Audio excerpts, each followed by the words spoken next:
Olá, pessoal, muito boa tarde a todos e todas. Obrigado ao convite do Instituto de Economia para fazer parte aqui do seminário de pesquisa. Essa pesquisa a gente desenvolveu, na verdade, a quatro mãos, né? Sou eu e outro colega aqui da casa, o Iderley Colombini.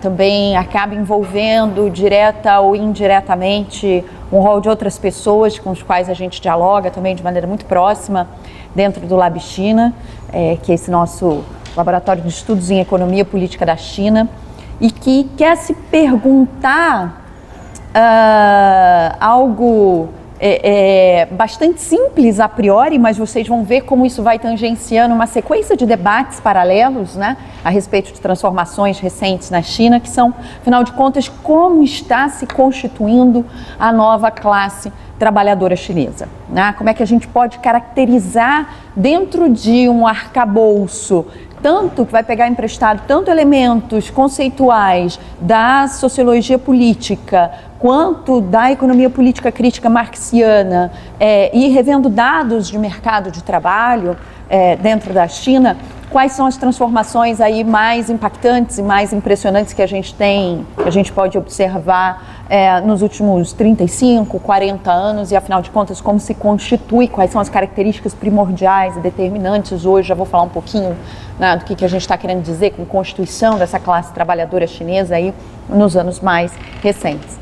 Como o Nicolas já colocou, isso faz parte de um artigo que acabou de ser publicado na revista Economia e Sociedade, é um número especial da revista só sobre China, tem artigos de muitos colegas, inclusive eu vou usar vários dados aqui do artigo da Esther Majerovics com o professor Carlos Medeiros, mas tem artigos de vários outros, exclusivamente, né, sobre algumas transformações recentes aí da China, e a gente se dedica a observar essas transformações no mercado de trabalho. Pano de fundo geral, né, dessa pesquisa, eu vou ter que levantar porque eu não consigo enxergar, eu tenho um problema de idade avançada que não me permite chegar até aquela distância, eu vou ter que usar aqui esse slide grandão aqui, esse slide maior.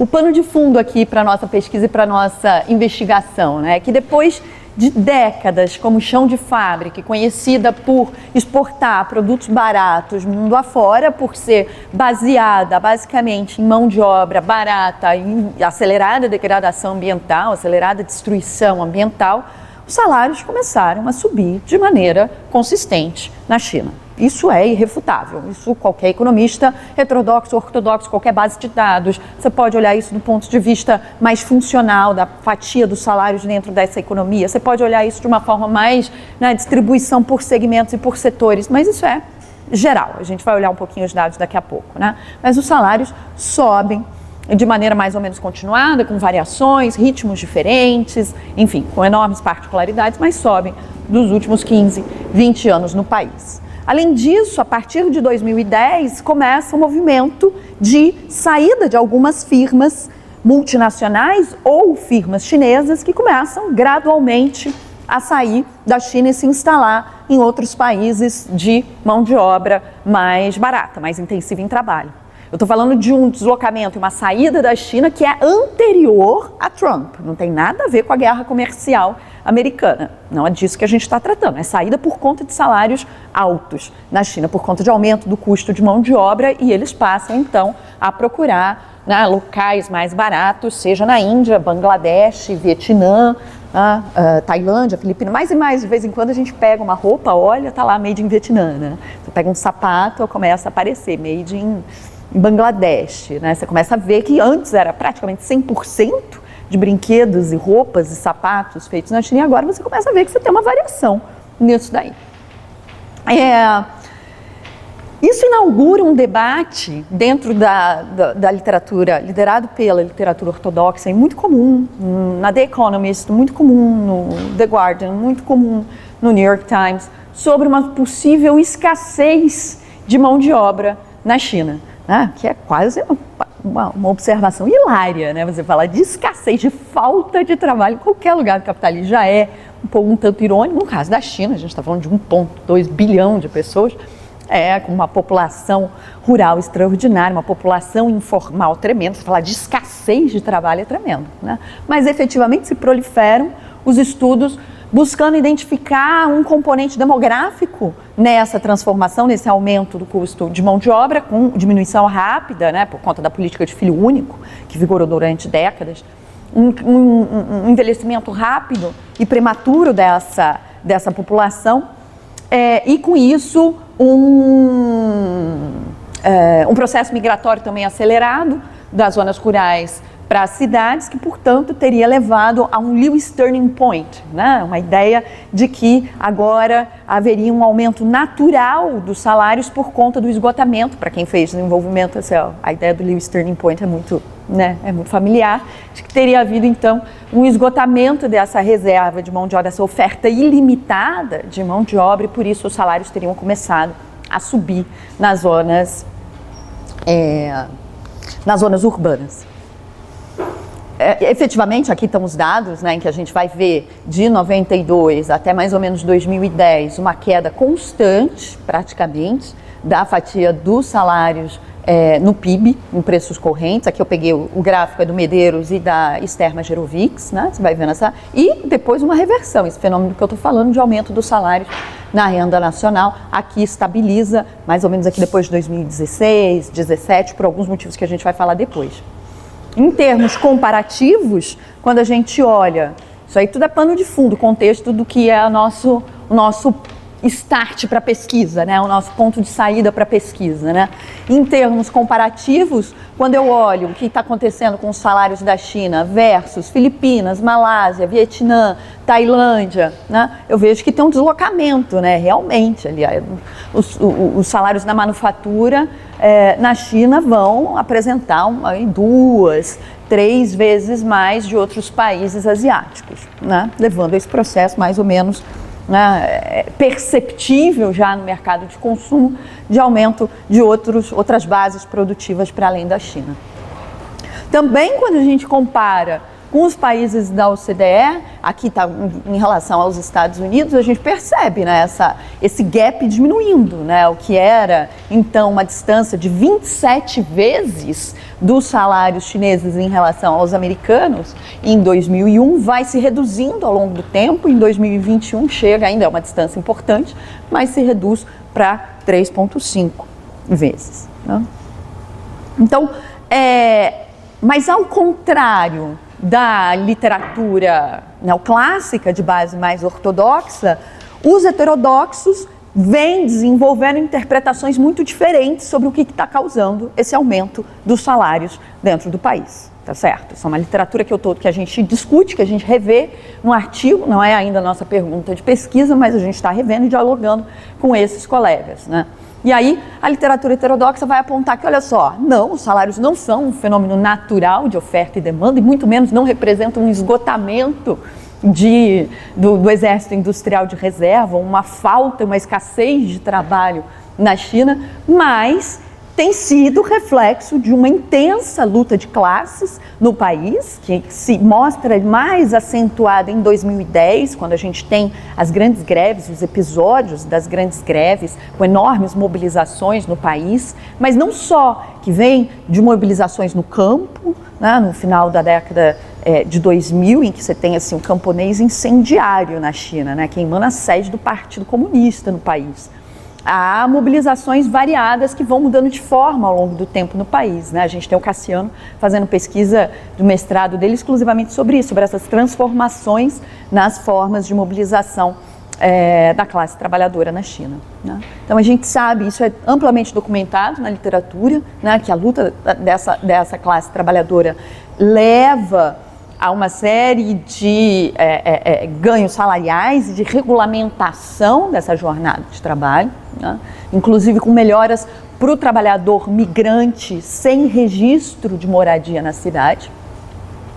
Segundo ponto que a literatura desenvolve bastante, né? Como tem mudado ao longo desse período, isso vai levar a um aumento dos salários, o tratamento da questão agrária, né, em termos marxianos aí, né, a ideia de como é que você se relaciona com a terra, com a formação de preços na agricultura, com subsídios para a agricultura, com apoio e o tipo de estado de bem-estar social que você oferece para o campo, né?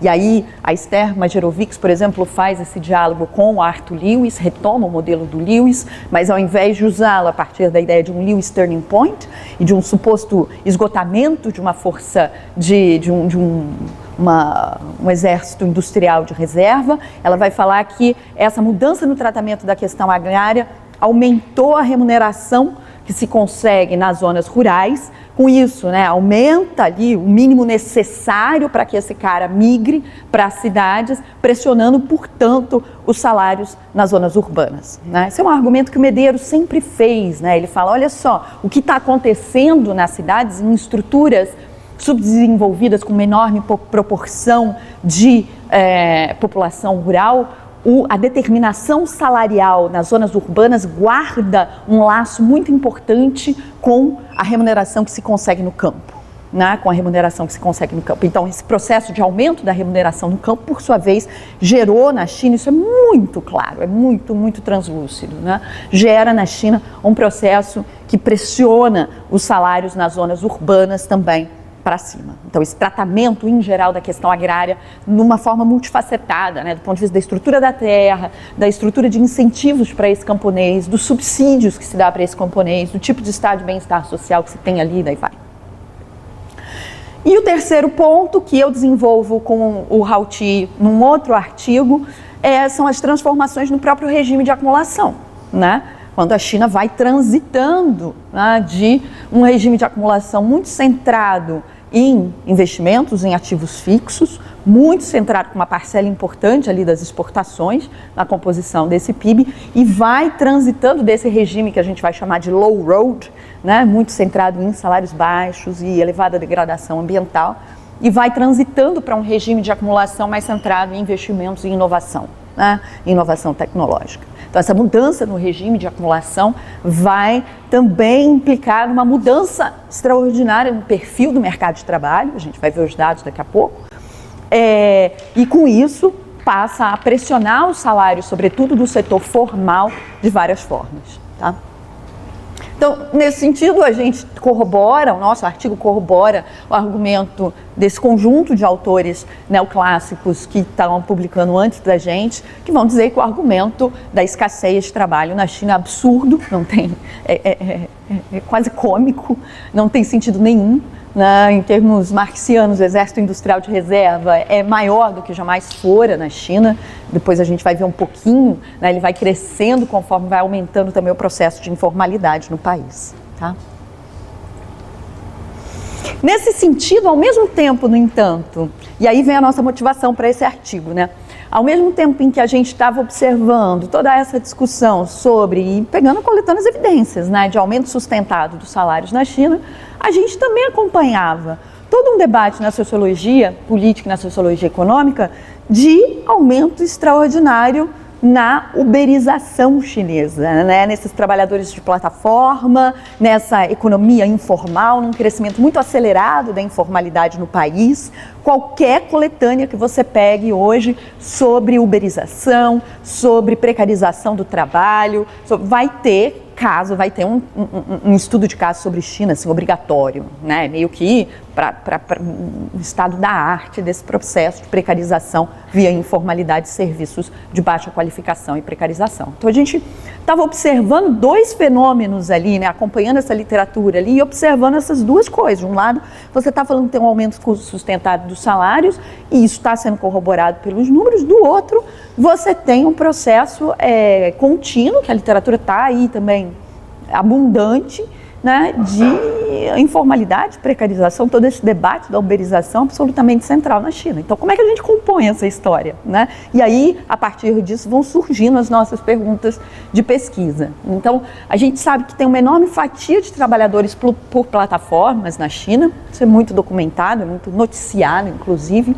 é muito visível, inclusive, para quem vai, né, e visita a China, as formas muito sofisticadas, né, de entrega, formas ali muito disseminadas, né, muito mais amplas do que aqui. As pessoas né, recorrem muito mais a compras online, ninguém mais vai em mercado na China, compra tudo online, as entregas de comida assim, acontecendo de maneira praticamente corriqueira o tempo todo, até com o uso de drones. Então, assim, uma disseminação muito grande desse processo, né, desse trabalho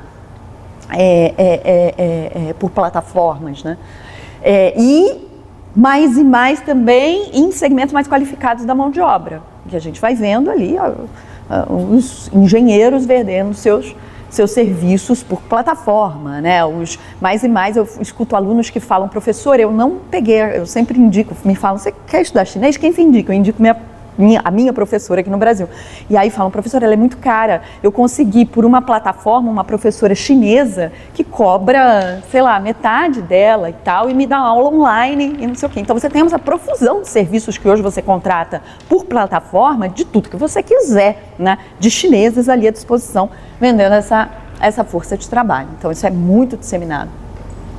Ao mesmo tempo, a gente também estava percebendo uma mudança no emprego, que vai se tornando majoritariamente, vai migrando de um emprego majoritariamente industrial para uma economia de serviços. Então a gente vai vendo esse surgimento rápido de uma China economia de serviços.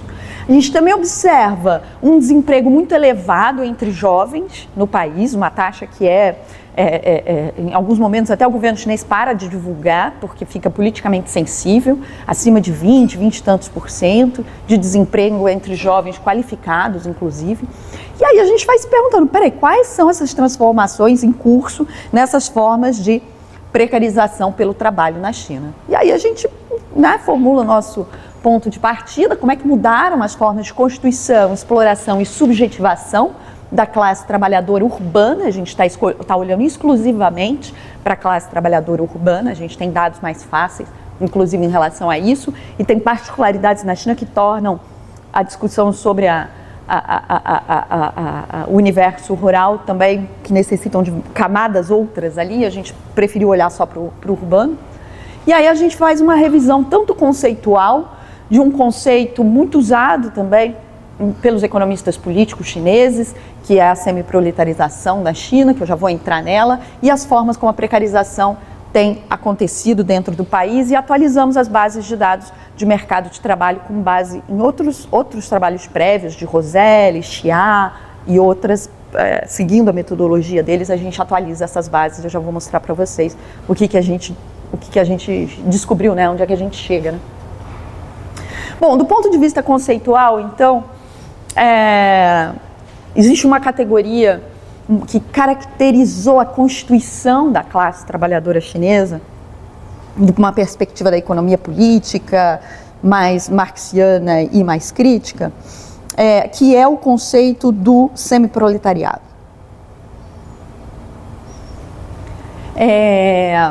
Uma forma específica aí de constituição da classe trabalhadora durante o predomínio do regime das fábricas dormitórios, né? Não sei até que ponto isso é familiar para vocês ou não, mas as fábricas dormitórios, elas se tornaram uma espécie do estado da arte da China, chão de fábrica, manufatura barata que exporta quinquilharia para o mundo, né? A gente está falando de gigafábricas, algumas com 20 mil trabalhadores, é uma escala extraordinária, inédita, na verdade, nessa quantidade, nessa dimensão na história do capitalismo, com dormitórios em volta das fábricas. Então a gente está falando geralmente de prédios altos com os dormitórios em volta, e os trabalhadores, em sua enorme maioria migrantes, que chegavam das zonas rurais nos anos 90 e 2000 para trabalhar nessas fábricas intensivas em mão de obra, dormiam nesses dormitórios dessas fábricas, desciam para trabalhar de manhã, faziam essas jornadas muito extensas, de 12, às vezes 14 horas de trabalho, voltavam, jogavam um ping-pong ali no final, jantava, voltava para o dormitório, dormia e dia seguinte a coisa voltava e continuava, né? Isso significou uma constituição de uma classe trabalhadora muito particular e muito própria, que vai ser chamada de semiproletariado, porque ela guarda uma parte da sua reprodução no campo e uma parte na cidade. No sentido em que esse trabalhador migrante que foi trabalhar nessas quinquilharias que a gente recebeu no Ocidente a partir dos anos 90 e 2000, né, que a gente estava sendo inundado por essas, né, geralmente de marcas ocidentais, de marcas americanas, de marcas europeias ou de marcas japonesas, chegando aqui para a gente, estavam sendo produzidas por um trabalhador que não estava completamente instalado na cidade, né? Ele não tinha o registro de moradia na cidade, não tinha, portanto, o hukou urbano, em chinês, né, o termo dele é o hukou, o controle migratório institucionalizado por esse passaporte interno.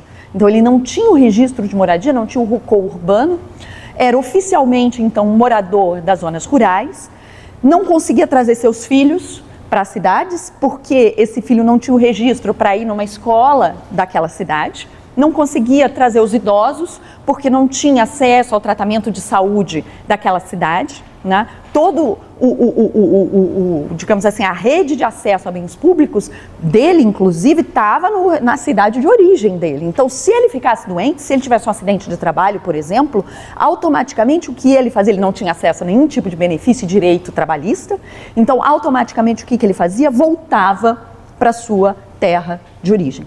Né?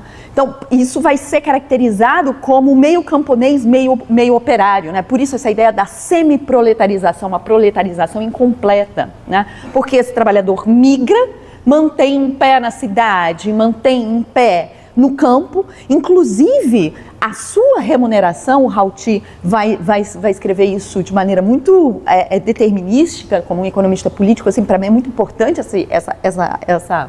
essa afirmativa dele, né? Isso permitiu para os capitalistas pagar um salário abaixo do necessário para a reprodução social da força de trabalho. Uma parte importante dos custos ultra baratos da mão de obra super barata chinesa está explicada porque uma parte da reprodução social desse trabalhador não estava na cidade, né? Não estava vinculado ao salário que ele recebia na indústria. Estava vinculado aos pais que, por exemplo, alimentavam aos avós das crianças que alimentavam os filhos desses operários, né? Porque essas crianças não foram juntas com os pais, ficaram nas zonas rurais, né? Esse trabalho rural continua sendo importante para garantir a reprodução dessa classe operária. Tá certo? Então você tem uma proletarização incompleta, né? Essa ideia, né? Um elemento distintivo, né, desse trabalhador, sobretudo da manufatura, e que está por detrás, é um dos elementos explicativos desse salário incrivelmente baixo que vigorou durante décadas, na verdade, né, no regime de acumulação chinês. A existência do hukou e essa ideia de que você tem, até os dias de hoje, né, um registro de moradia que determina, né, onde é que é o seu local de nascença e, em tese, onde você tem acesso aos seus serviços sociais, implicou durante muito tempo a criação de um chamado cidadão de segunda classe nas cidades, porque esse trabalhador migrava, ia para a cidade, em tese ele estava irregular na cidade, e com isso não podia nem ser registrado e receber o mínimo ali, né? Nem previdência esse trabalhador estava coletando, né? Ele estava ali como um trabalhador irregular na cidade, né? Então vai se configurando um cidadão de segunda classe mesmo, que está na cidade, mas não consegue acessar a escola pública da cidade, não consegue acessar os serviços de saúde dessa cidade, né? Então é uma constituição, é uma forma de precarização do trabalho absolutamente particular, por conta da existência não só da fratura urbano-rural, mas da existência do hukou enquanto mecanismo de controle migratório, né, que manteve esses salários baixíssimos durante décadas e garantiu que os capitalistas pagassem um salário abaixo do necessário, inclusive para a reprodução social dessa força de trabalho. Tá claro, né? O ponto até aqui? Então, tem inclusive Tem muitos livros e muitos filmes sobre esse personagem social, né? O trabalhador migrante sem registro. Eu não sei quem já viu, assim, alguns desses é amplo, assim, na cinematografia chinesa, né? Essa história, né, desse personagem do trabalhador migrante sem registro. Aqui é uma instalação artística mostrando aqui são atores nus ou seminus imitando beliches, né, altos assim, e aqui sem nenhum tipo de privacidade, sem nenhum tipo, né, uma invasão inclusive dos corpos nesse caso, né. Mas isso não é tão distinto assim da imagem de um dormitório de fábrica, que na verdade é um quarto com 4 ou 6 vagas de beliche, em que o trabalhador ia lá, dormia, acordava, e algumas vezes ele tinha até que dividir a cama com outro trabalhador no turno subsequente, né? Então ele trabalhava de noite, ele ia lá, o cara cutucava, vai lá que é a sua hora de pegar no batente, levantava e tal, o outro deitava e assim ia, né? Isso cria um trabalhador, do ponto de vista da constituição dessa classe operária, um trabalhador sem grandes vínculos com a cidade, a princípio, né? Com enormes particularidades, inclusive na sua capacidade de mobilização e de noção de direitos e de luta por esses direitos, né? E que vai levar, inclusive, as greves de 2010 a assumir características curiosas, como, por exemplo, um componente regional muito forte. Então, porque os trabalhadores vão se organizar nas greves pelo WhatsApp e tal, e aí tem o grupo de, sei lá, Wuhan, vem todo mundo de Wuhan, e aí eles guardam laços de, né, simpatia, conhecimento, comem a mesma coisa, têm o mesmo sotaque, gostam das mesmas coisas, né, têm as mesmas referências ali, né, então vão criando ali grupos regionais, né, que a princípio não faz sentido nenhum num processo de mobilização no chão de fábrica, mas que tem a ver com a história pessoal, né, desse trabalhador migrante que veio daquela região e guarda, né, esses laços. Esse processo todo foi mudando, isso que eu estou contando, essa história toda que eu estou contando é a China, chão de fábrica do low road, né, daquele modelo de acumulação muito intensivo, nesse grau altíssimo aí, e exaustivo, né, de jornadas extremamente extensas, sem praticamente nenhum tipo de proteção trabalhista. A gente está falando de pessoas aí que não recolhem previdência, trabalhadores que não vão ter a previdência recolhida, não tem nenhum tipo de, nem fiscalização de jornada de trabalho, nem descanso semanal remunerado o sujeito tinha direito. Assim, era ausência completa, capitalismo selvagem do século XIX, completo, né? Ali você está falando de e que, gradativamente, nesses processos de luta dessa classe trabalhadora, em 2010, nas greves de 2010, ficaram famosos os casos de suicídio, inclusive, das fábricas dormitórios, né? Em que jovens saltavam das fábricas e jovens, muito jovens, né? Uma força de trabalho muito jovem, saltavam por não aguentar a pressão e também não conseguir entregar aquilo que os pais ou a família nas zonas rurais estavam imaginando que, né, esse jovem ia conseguir levar para casa. Então não aguentam essa pressão, não aguentam as jornadas de trabalho, a ausência de laços sociais nas cidades e vão levando a processos de suicídios, que vão ser muito dramáticos nessas fases mais agudas da mobilização, né? Aí, a princípio, a Foxconn, que era a principal... uma empresa taiwanesa, uma produtora contratada das cadeias globais de valor, que as grandes marcas subcontratam ela para fazer a parte de montagem, ela vai lá e instala redes de proteção no chão, assim, né? Aí aquilo foi um escândalo internacional, que não fazia nada, mas só instalava as redes de proteção para o cara não conseguia nem saltar mais, né? Então era todo um processo ali que foi, a princípio, muito mal tratado e que gradativamente vai mudando, né, a partir daqueles dados que a gente estava vendo de aumento dos salários, por exemplo, ou então da fatia do salário no PIB, né, vão implicando em aumento da remuneração desse trabalhador, mas aumento também nos seus direitos mínimos. A gente está falando do surgimento de uma contract law, de uma lei trabalhista mínima, que vai regulamentar descanso semanal, que vai regulamentar obrigatoriedade de férias, vai regulamentar licença maternidade, vai dando os direitos mínimos, ali básico para essa força de trabalho, que vai se instalando aos poucos, né? E junto disso, todo um processo também de constituição de um estado de bem-estar social mínimo, mas que vai se firmando de uma forma ali ainda meio conservadora, mas que vai dando para esse trabalhador migrante aqui sem registro o mínimo de direitos estando na cidade. Então ele passa a ser possível que ele acesse, por exemplo, o serviço médico da cidade onde ele trabalha, né? Então ele não precisa mais voltar caso alguma coisa dê errado, ele passa a ter acesso a esses serviços médicos da cidade, ele passa a ter autorização para colocar os filhos na escola dessa cidade, ele passa, né, Ao mesmo tempo em que as fábricas dormitório, então, vão ficando caras para o padrão das grandes marcas, vão sendo deslocadas para outros, não todas, mas uma parte, para outras regiões.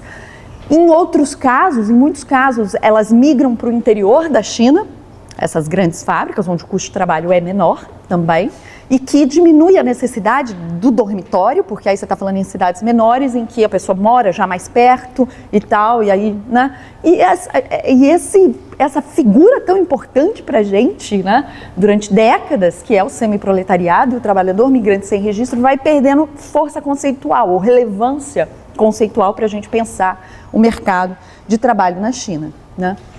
Mas, ao mesmo tempo, a gente começou a perceber que tinham grandes mudanças no mercado de trabalho que sugeriam que a precarização estava ganhando novas formas, né? A precarização estava se transmutando desse lugar do semiproletariado e assumindo novas formas que a gente queria olhar. O que os dados mostraram para a gente? Já vou passar para vocês. Em primeiro lugar, uma rápida mudança na composição do emprego urbano. A gente percebeu uma estagnação e depois uma queda no emprego industrial, né, na casa aí de uns 15 milhões de trabalhadores, número, é big data mesmo, né, são grandes números que a gente está trabalhando, e um aumento exponencial do trabalho no setor de serviços não qualificados. Ao mesmo tempo, a gente também percebeu um crescimento do emprego urbano total, guiado sobretudo pela informalidade, pelo setor informal. Então, conforme a manufatura foi perdendo espaço, o setor de serviços em geral foi crescendo nesse mercado de trabalho, a informalidade foi crescendo, que passou de 31% para 60% do mercado de trabalho urbano na China em 2009, segundo a metodologia do Chiarol. Não tem um cálculo de informalidade oficial do National Bureau of Statistics, do Centro de Estatística chinês. Enquanto o emprego formal nas zonas urbanas cai, então a gente vai perceber uma tendência à informalidade que é bastante marcada. Um rápido crescimento dos serviços não qualificados do setor informal, não é qualquer crescimento do setor de serviços, são serviços de baixa qualificação que estão bombando, né? Os serviços não qualificados representavam 68% da economia informal, vão ser ocupados agora por esse migrante sem registro, ele volta, né? E ao invés de estar empregado majoritariamente nesse chão de fábrica, ele vai estar empregado majoritariamente em setores, vai se transformar em entregador de Uber, ele vai se transformar em trabalhador de aplicativos, ele vai entrando para esse setor ampliado aí de restaurantes e serviços em geral nessa economia. E os trabalhadores de plataforma representavam 10% da força de trabalho total em 2020. Isso é um número extraordinário em comparações internacionais, extraordinário. Quando você compara com a Europa, a gente está falando de 3% a 5% em geral, né, de trabalhadores por plataforma. São a maior parcela do mundo, né, ou 84 milhões de trabalhadores de plataforma. Então, essa primeira grande explosão que a gente percebe a partir dessa mudança no regime de acumulação mais intensivo em inovações na China, né, vai ficando claro com essa explosão, que é essa linha com as bolinhas, essa explosão aqui nos serviços de baixa qualificação, né? Aqui estão os serviços de mais alta qualificação, que também crescem num ritmo importante ao longo do tempo, né? Mas aqui o descolamento mais impressionante do crescimento do setor de serviços de baixa qualificação. E uma queda desde 2015 no emprego na manufatura, né? Que sai aqui da casa de 80 milhões de trabalhadores para a casa de 60 e... não sei aqui o dado de cabeça, mas tentando olhar aqui o gráfico, 63 milhões de trabalhadores, né? Então, em 2019, das 434 milhões de pessoas trabalhando nas cidades, a gente está falando de 2 Brasis aqui, né, de mercado de trabalho, 302 milhões estavam no setor de serviços contra 68 milhões na manufatura. Isso significa dizer que 70% do trabalho urbano na China era garantida pelo setor de serviços em 2019. Você está falando de uma economia de serviço que vai se tornando muito parecida, né, com as economias dos países da OCDE num curtíssimo espaço de uma década e meia. Não nem isso, né? Nem isso, uma década. É muito rápida a transformação qualitativa dessa economia, muito rápida. Né? A manufatura empregava só 16% desses trabalhadores. Tem uma transformação estrutural do mercado de trabalho que é muito impressionante pela velocidade, né, em que ela vai se dando. Ao mesmo tempo, há uma explosão do crescimento do setor informal, a informalidade cresce muito rápido, ou seja, ao mesmo tempo que o trabalhador foi ganhando um rol, o trabalhador formal, foi ganhando um rol de direitos, né, tendo ali um pacotaço de direitos que vão colocando, né, a economia chinesa um pouco mais na trilha ali, das economias minimamente reguladas do ponto de vista do trabalho, né, minimamente reguladas. A gente ainda está falando de um mercado de trabalho do ponto de vista da regulação, bastante liberal, tá? Bastante liberal, mas minimamente ali regulado. Uma explosão dessa informalidade, quase que de maneira contínua. O trabalho informal chegou a 60% do emprego urbano, ou 262 milhões de trabalhadores, sendo a sua enorme maioria em serviços de baixa qualificação. E você vê aqui uma estagnação e uma leve queda, inclusive no trabalho urbano formal. Né? Que é esse que vai ganhando ali mais regulamentação, e daí vai. O trabalho informal, obviamente, como em qualquer lugar do mundo, não está sujeito a nenhum tipo de regulamentação. E terceira grande transformação, então a primeira é um aumento do setor de serviços, a segunda é um aumento importante da informalidade, explosivo da informalidade, e o terceiro, um aumento da dispersão salarial, né? Um aumento da polarização salarial nesse mercado de trabalho. Os salários vêm crescendo desde os anos 2000 em termos reais, mas não da mesma maneira. A gente vai ver que há um aumento dessa polarização, sobretudo na última década. Né? Desde 2015, os salários que mais crescem são dos serviços de alta qualificação, do setor formal, que historicamente são os mais altos, né? Então quem está aumentando a sua remuneração já são os trabalhadores de elite dentro dessa economia, que estão puxando essa economia liderada pela inovação aí, né? Então você está falando aí das remunerações de engenheiros e todo o pessoal técnico que você precisa para fazer funcionar essa liderança chinesa nas áreas de eletrificação, painéis solares, veículos da BYD, que chegaram com tudo aqui no Brasil, né? Veículos elétricos e daí vai. Mas são os salários que têm crescido de maneira mais rápida atualmente. O resultado é que o gap salarial entre emprego formal e trabalho informal, que vinha melhorando de 2009 até 2014, piorou de novo de 2015 até 2021. Com isso, a China vai o debate sobre a nova classe trabalhadora no mundo vai se aproximando tremendamente do debate chinês sobre formação da nova classe trabalhadora chinesa, né? Eles vão se parecendo, esse debate global vai se tornando também um debate muito chinês, né? Os trabalhos uberizados, aí a gente pega até o Ricardo Antunes, que é um ator brasileiro, né? E faz uma referência direta com o que está acontecendo na China. Nos trabalhos uberizados, intermitentes e flexíveis, o trabalhador fica disponível permanentemente, sendo remunerado apenas durante as horas que ele trabalha e disponível para acumular uma grande quantidade de trabalho. E aí, do ponto de vista da constituição desse trabalhador, né, ao invés dos disciplinamentos comumente impostos pela firma, pela empresa, começa a vigorar uma normatização do trabalho autoimposta na figura do autoempreendedor, do empreendedor de si mesmo, né, do indivíduo ali. E aí, junto com essas novas formas de contratação e retirada de regulamentações legais do trabalho, vão fortalecendo essas noções do empresário de si mesmo, dessa figura do autoempreendedor dentro desse processo vinculado à uberização.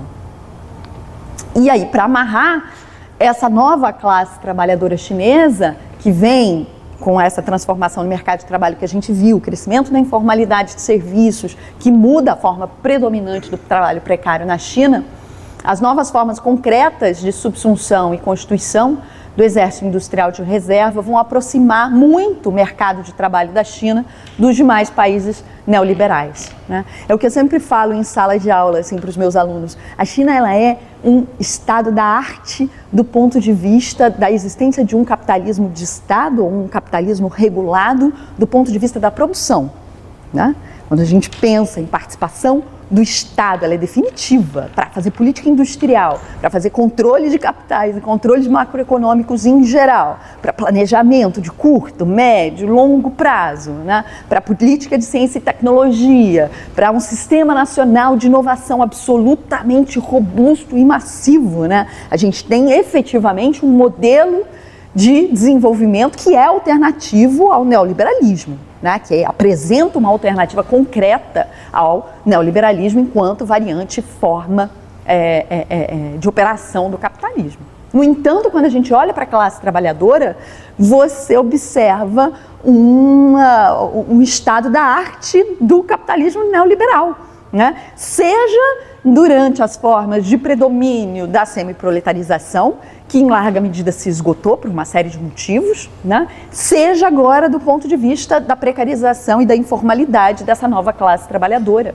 né? Aí a China se aproxima enormemente dos países neoliberais, né? Ela não representa, do ponto de vista da regulação do trabalho, a China não representa nenhum tipo de alternativa, né? Seja de constituição, seja de emancipação da classe trabalhadora hoje, né? Então essa enorme contradição é uma coisa muito importante para a gente, sobretudo numa casa heterodoxa como a nossa, né? Numa casa que está preocupada e está discutindo desenvolvimento o tempo todo, e está discutindo desenvolvimentismo o tempo todo e novas formas de desenvolvimentismo, e daí vai, e que muitas vezes tem a China como um parâmetro e, como eu já disse, né, um estado da arte para estado que intervém e entrega resultados. Efetivamente, né? Entrega não só taxa de crescimento acelerada, mas mudança estrutural contínua, com upgrade contínuo nas cadeias globais de valor e liderança tecnológica incontestável. Os Estados Unidos sabem melhor que a gente, inclusive. Liderança tecnológica incontestável em tudo quanto é setor de ponta. No entanto, a China não representa uma alternativa do ponto de vista da classe trabalhadora, seja das suas formas de constituição, seja, né, das possíveis formas que a gente pode imaginar de emancipação. E aí a forma de constituição do semiproletariado chinês passou a ser substituída gradualmente pelas formas precárias e informais do regime neoliberal que vigora e predomina nos países hoje, inclusive da OCDE, tendo como continuidade uma relação muito difusa entre o que é um trabalhador ativo e o que é um exército industrial de reserva, né? O semiproletário já tinha, né, esse pé no campo e pé na cidade, né? Já tinha essa constituição híbrida. E o trabalhador por plataforma, por exemplo, ou o trabalhador, ele está ao mesmo tempo, né? Ele desliga o aplicativo dele, ele está desempregado naquele mesmo segundo, não é isso? Né? Ele vira exército industrial de reserva naquele mesmo minuto, né? Então essa constituição híbrida entre trabalhador ativo e trabalhador e exército industrial de reserva é um elemento de continuidade nessa forma de precarização, nessas transformações das formas de precarização do trabalho na China, tá bom? Era isso que eu tinha para falar, eu fico à disposição para as perguntas.